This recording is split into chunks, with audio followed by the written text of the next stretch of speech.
गंगा गुरुतोदकं कृपा सिंधु नररूप हरि महामहतम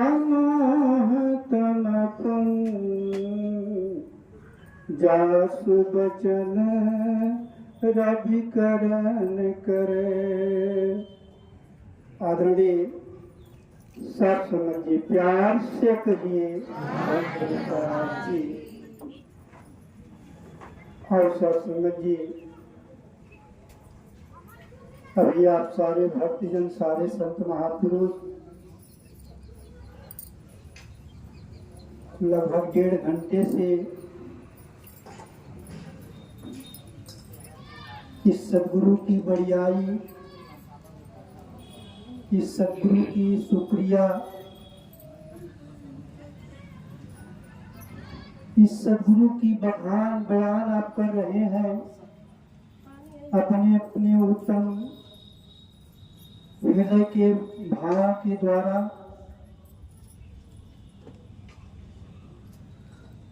सत्संग जी, संसार में अगर किसी के महिमा को गाया गया है,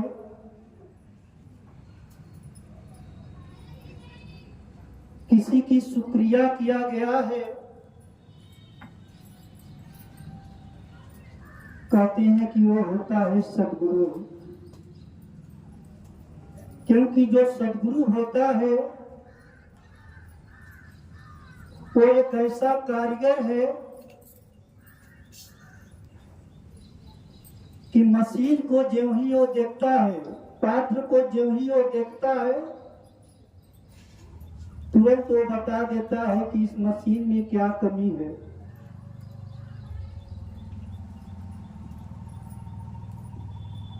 और जो भी उसके चरणों में आ जाता है, उसके समीप आ जाता है, उसके करीब आ जाता है,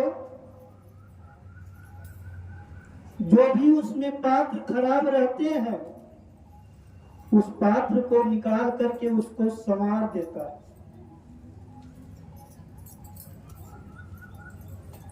कहते हैं कि इंसान से जितना भी हम बात करते हैं वो सुधरता नहीं है। सत्संग, इंसान अपने आप में सुधरा हुआ, लेकिन कमी क्या है कि जो सद्गुरु होते हैं वो केवल संवार देते हैं।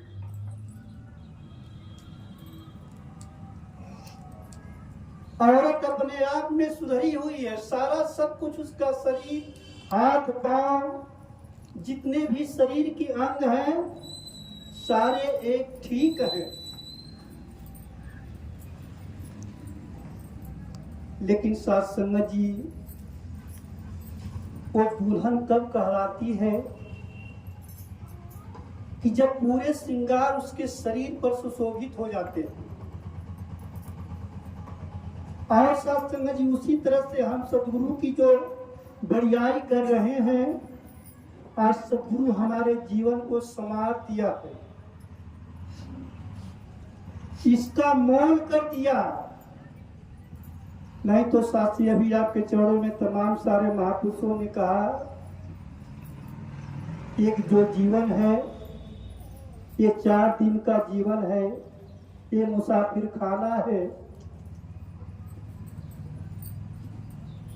महापुरुषों के वचन को तो हम सुनते हैं, सत्संग अगर हम सुन करके उस पर मनन करेंगे तो जो सुख सदगुरु हमें दे रहे हैं, जो ज्ञान का सुख है, वो जीवन में हमारे प्राप्त हो पाएगा।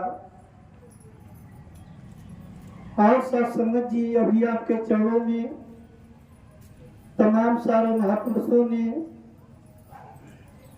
सदगुरु के द्वारा जो एक इंसानियत का पाठ, जो मानवता का संदेश, जो एक इंसानियत के रास्ते पर चलने का जो तरीका आज जो सदगुरु हमें बता रहे हैं, उसका बखान बयान, उसका तरीका आप अपने अपने भावनाओं के द्वारा इस जनमानस तक आप पहुंचा रहे थे। सत्संग जी, इंसान संसार में जब जन्म लेता है, कहते हैं कि जब मां के गर्भ में जीव रहता है तो एक निर्मल होता है, पवित्र होता है, पाक होता है। लेकिन मां के गर्भ से जो ही वो धरती पर आता है, बाहर आता है,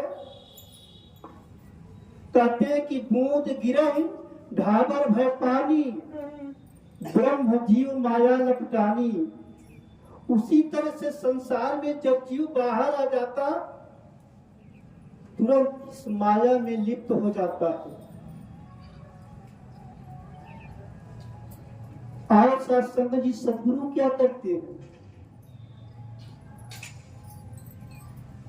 जो मां के गर्भ में हमने वादा करके आया और इस माया में लिप्त हो गए, सत्संग जी उसी काम को सदगुरु पूरा कराते थे। संसार में हम आए एक इंसान बन करके, लेकिन संसार में आकर के हम क्या बन गए? कहते हैं कि क्या बनने आए थे जहां में, और क्या बना बैठा। कहीं मंदिर बना बैठा तो कहीं मस्जिद बना बैठा। अरे हमसे तो अच्छी है जात परिंदों की। कभी मंदिर पर जा बैठा तो कभी मस्जिद पर जा बैठा। और सत्संग जी, संसार में परमात्मा ने हमें, खुदा ने संसार में एक इंसान बना करके भेजा। बाबा अवतार सिंह जी महाराज लिखे हैं कि 5 तत्व के पुतले देखो, एक ऐसे इंसान बने, कोई हिंदू, कोई सिख, ईसाई और कोई मुसलमान बने। परमात्मा ने तो 5 तत्वों का पुतला संसार में बना करके ये कारीगर, ये मानव के शरीर को बना करके संसार में भेज दिया कि हर इंसान तू संसार में जा करके अपने पिता का नाम कर, सदगुरु का नाम कर। लेकिन सत्संग जी, इंसान जब संसार में आया, इन तमाम सारे परमात्मा की बनाई हुई वस्तुओं से अपने रिश्ते को लगाते गया। ये मामा है, दादा है, चाची है, और परिवार के सारे सदस्यों से उसका रिश्ता जुड़ता चला गया। और सत्संग जी, आज सदगुरु उसी रिश्ते को कायम कर रहा है कि जो रिश्ता हमारा जब मां के गर्भ में थे तभी था, और आज सदगुरु के रहमत से वो रिश्ता भी हमारा सदगुरु ने जोड़ दिया इस परमात्मा से। तो आओ सत्संग जी, जीते जी, ये जब तक हमारा जीवन है, इस जीवन के रहते हम इस जिंदगी का कद्र करेंगे। अगर हमने इसका मोल नहीं किया तो कहते हैं कि कौड़ी के बदले बिक जाएगा। हीरा जैसा तन, हीरा जैसी वस्तु कौड़ियों के बदले बिक जाएगी। आज जो सदगुरु हमें संदेश दे रहे हैं, इन संतों के द्वारा जो बता रहे हैं कि अगर तूने इसका मोल नहीं किया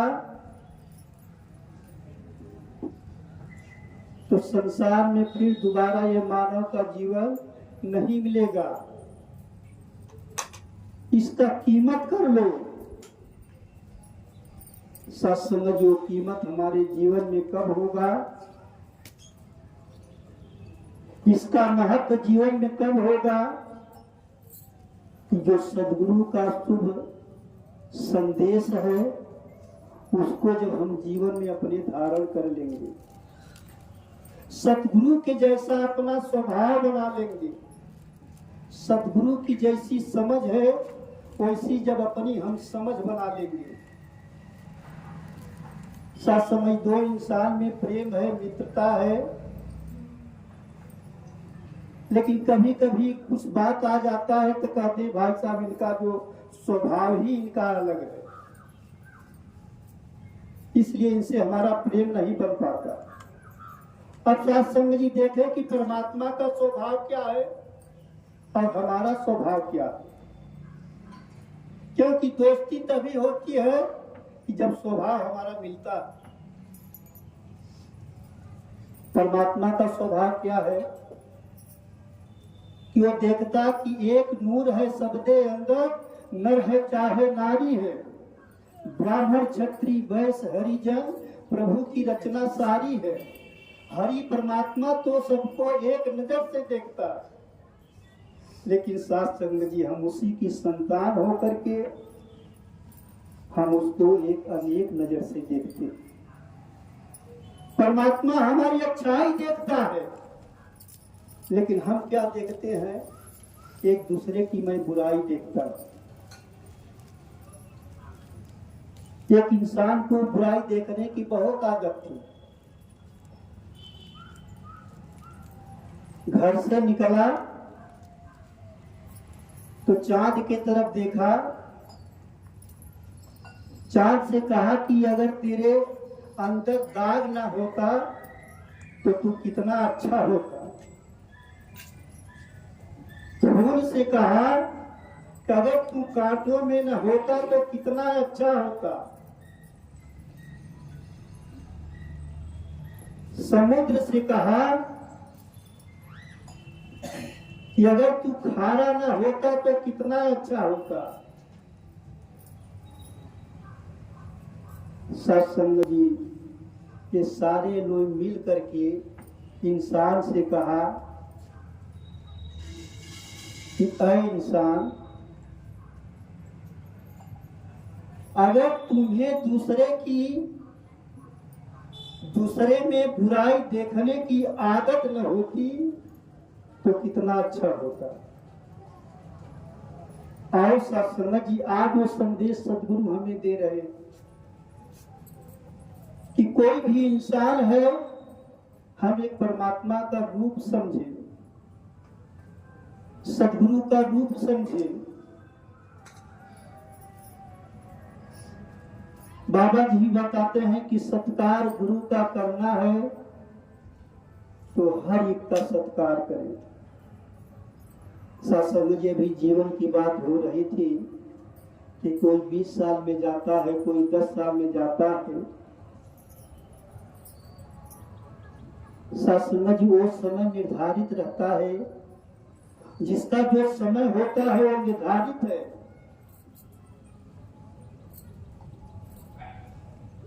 क्योंकि ये जो हमारे हाथ में सदगुरु की परमात्मा के हाथ में है।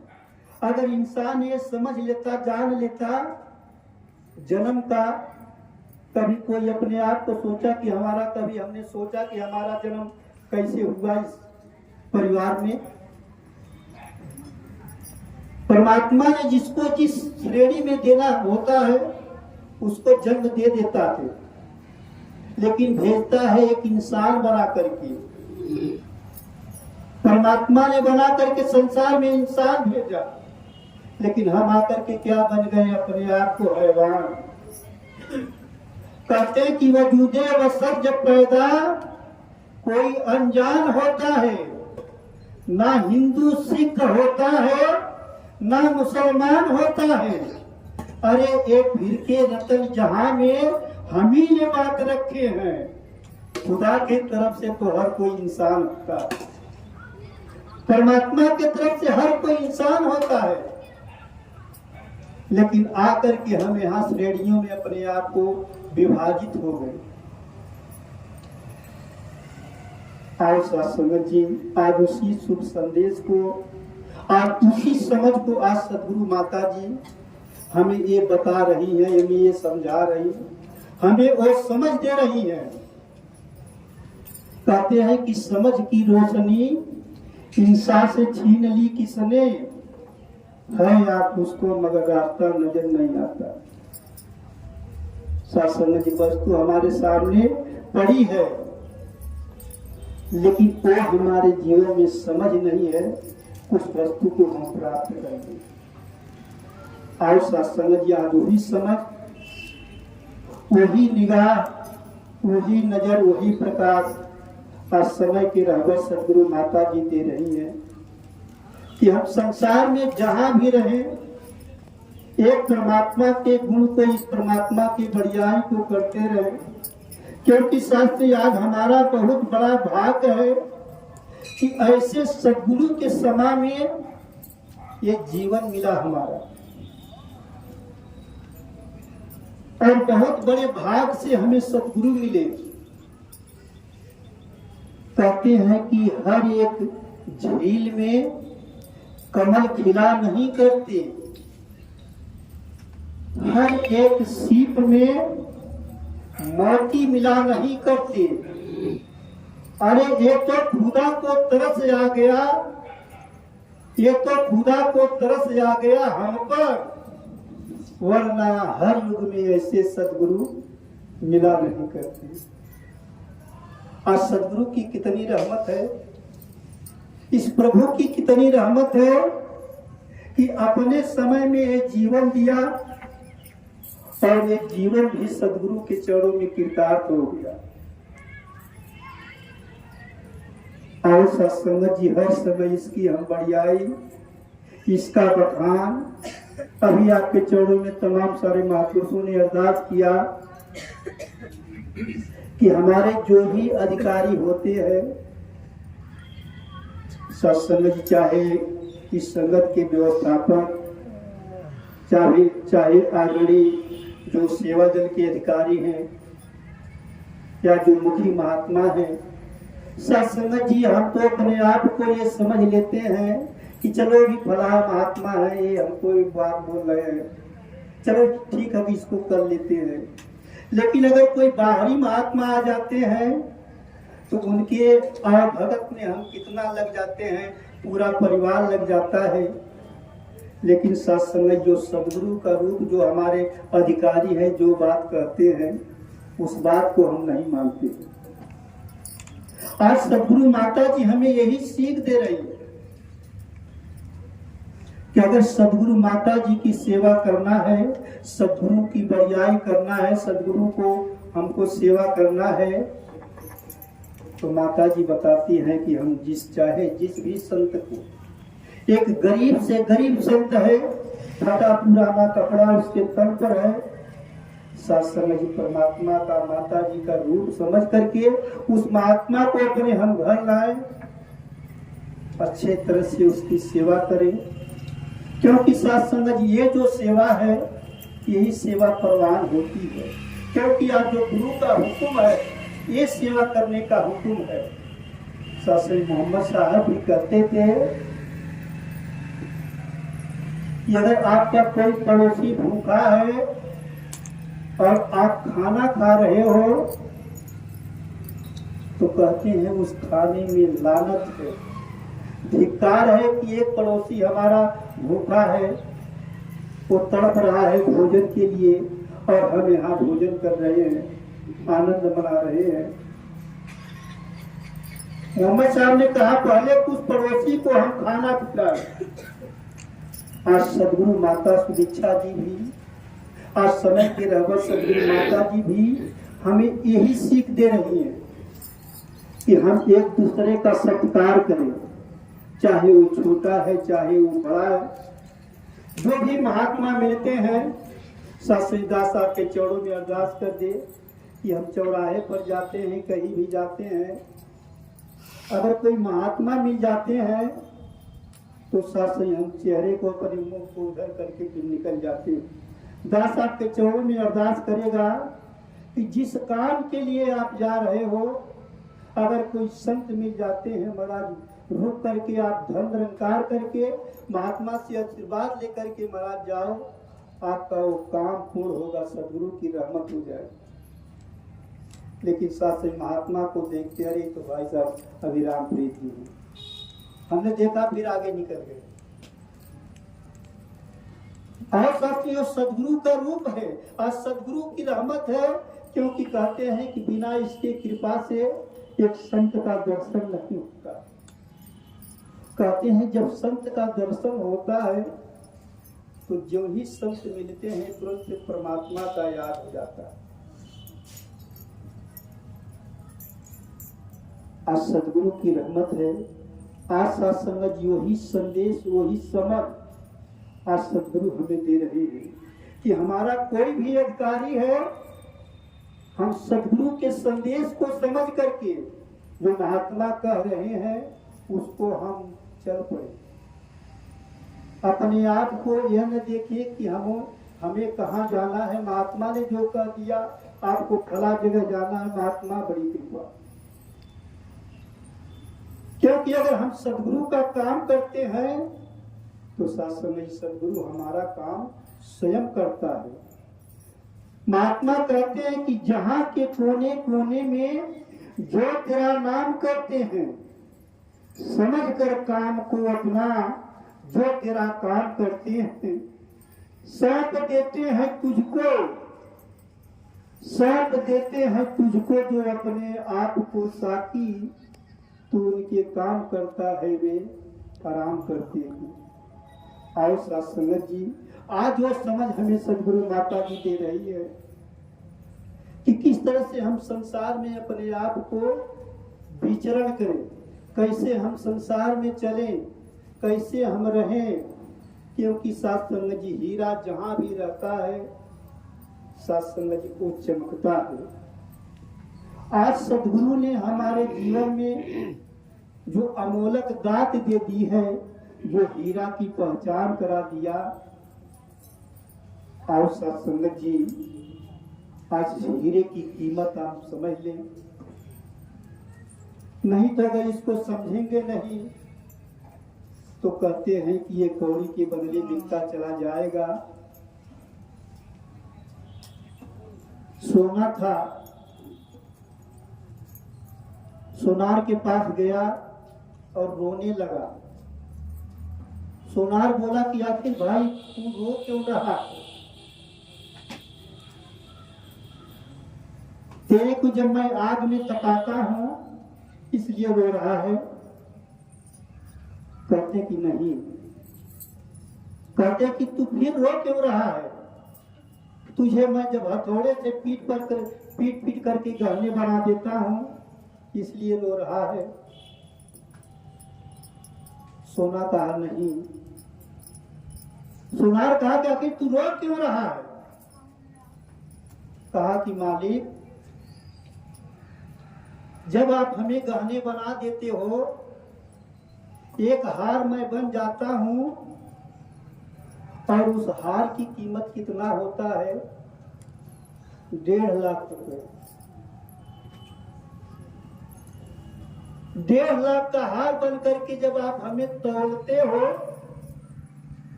तो हमारी तुलना एक लोहे से करते हो। जो आपने लोहे का बटखरा रख करके आप तोलते हो, रोना हमारे जीवन में इसलिए आ रहा है। और सत्संग जी, सदगुरु ने जो हीरा दिया, सत्संग जी कभी हम उस लोहे से न अपने आप को तोले,